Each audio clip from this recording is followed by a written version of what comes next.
Hey guys, I am here with the book that I read to all the classes or most of the classes that I met with this week. And I wanted to read it on here too, just in case I don't meet with your class. It's called Up in the Garden and Down in the Dirt. This book was donated by Eliza Rasmussen to our library. It's written by Kate Messner and the artwork is done by Christopher Silas Neal. It's got some great artwork in it. I'm reading it to you, first of all, because it's a brand new book that was donated, and also because maybe you guys are getting ready to plant your garden. On Monday, the last day of our vacation, I planted a couple tomato plants and I planted some sugar snap peas. So I thought this is a good book to read right now. Up in the Garden and Down in the Dirt. Up in the garden, I stand and plan, my hands full of seeds and my head full of dreams. Spring sun shines down to melt the sleepy snow. Wind whistles through last year's plants and mud sucks at my rain boots.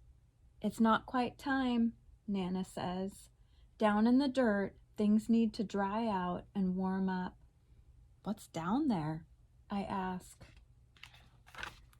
Down in the dirt is a whole busy world of earthworms and insects, digging and building and stirring up soil. They're already working down in the dirt. When I worked in my yard on Monday, I found a couple huge earthworms, saw some spiders and some ants. Up in the garden, we snap brittle stalks, scoop rustly armfuls, and wheel away weeds for the chickens. While they squabble and scratch, we spread compost over the soil.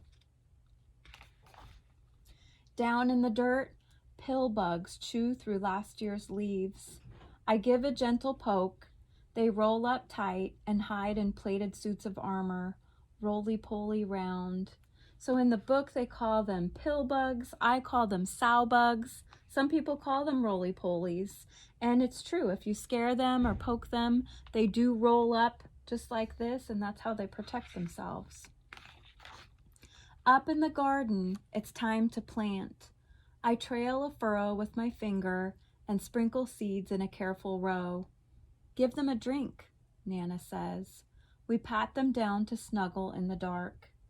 Down in the dirt, a tomato hornworm rests, waiting for wings, and the leaves where she'll lay her eggs. Up in the garden, carrot plants sprout. Here's what the carrots look like above ground. Here's what the carrots look like below the ground, down here with the worms. Pea blossoms bloom. Wasps are on the prowl, and honeybees visit, legs loaded with pollen. I weed and wilt in sun so strong, even Nana looks for shade. Down in the dirt, earthworms tunnel deep. I'm jealous of their cool, damp, dark. Here they are down here. Up in the garden, rain shower. Nana turns the hose on me. Eee! So Nana's spraying straight up in the air and it's showering down. I hide behind the cucumber vines, but their leaves can't save me. I shiver and laugh, drenched in Nana's rain. Down in the dirt, water soaks deep. Roots drink it in, and a long-legged spider stilt walks over the streams. You can barely see the spider. Up in the garden, there's so much to eat.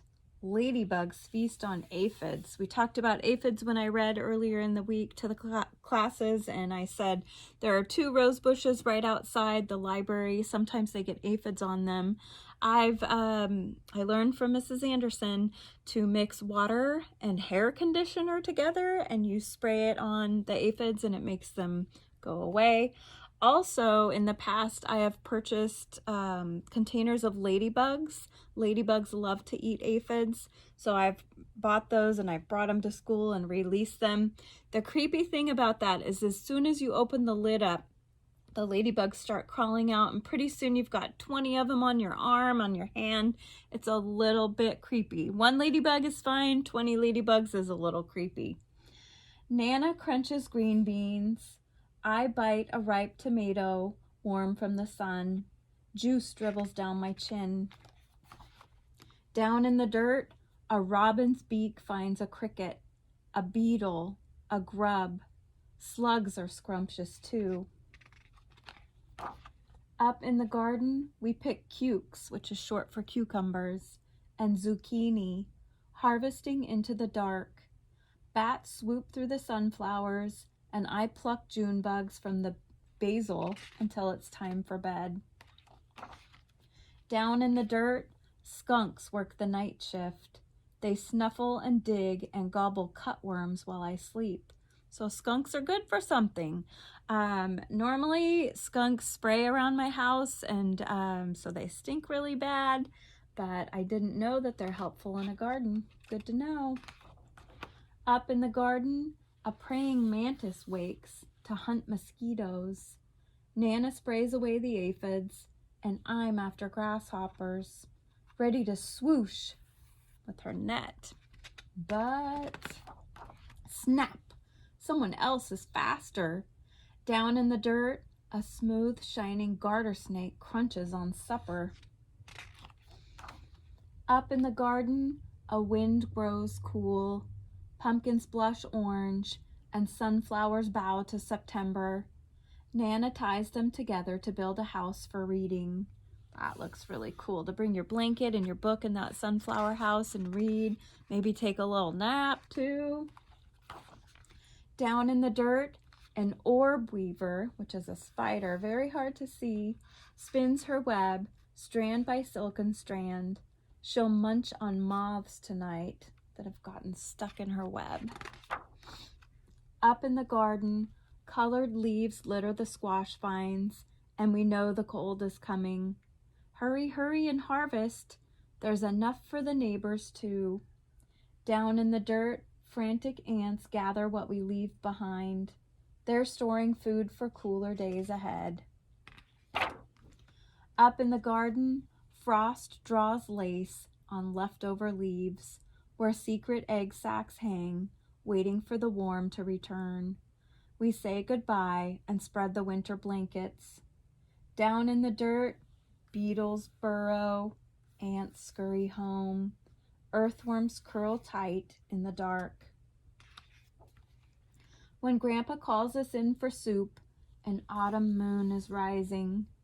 Up in the garden, dry corn stalks tremble, and the wind smells like winter.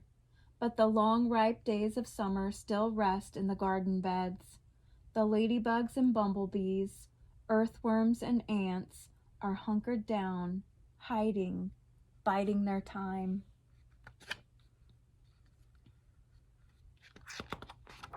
I can't turn the page. Dreaming of sunshine and blossoms and sprouts, under the bare arms of trees and the blanketing snow, a whole new garden sleeps down in the dirt. So I told you guys what I planted in my garden. A lot of kids shared what they've planted in their garden. And maybe you don't plant a garden, but maybe you have a favorite vegetable or fruit that you like to get from the store or the farmer's market. There are 2 really cool pages in the back of this book. Actually 3. Maybe you don't know what some of the creatures are that they mentioned. Maybe you don't know about an orb weaver spider or a garter snake. And in the back, it has the definition of all of those. So I will post those on the Facebook page. So I hope you enjoyed this book. Thank you, Eliza and family, for donating it to our library. It's a great book to have here. Thanks, guys. Have a great weekend. Bye.